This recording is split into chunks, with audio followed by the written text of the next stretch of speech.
Eden college Chhatra League সভাপতি রিভা গ্রেপ্তার। ছাত্র আন্দোলনের পর থেকে তাকে আর জনসম্মুখে দেখা যায়নি।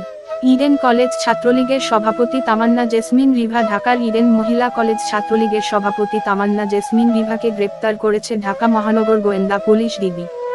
রোববার রাতে রাজধানী থেকে তাকে গ্রেপ্তারের কথা জানিয়েছেন ডিবির অতিরিক্ত কমিশনার রেজাউল করিম মল্লিক।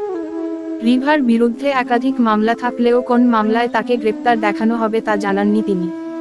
জুলাইয়ের ছাত্র আন্দোলনে ক্যাম্পাস ছেড়ে আত্মগোপনে চলে যান রিভা। এরপর তাকে আর জনসম্মুখে দেখা যায়নি। সরকার বদলের 4 মাসেরও বেশি সময় এখন ছাত্রলীগের হয়ে রাজনৈতিক তৎপরতার অভিযোগে তাকে গ্রেপ্তার করল পুলিশ।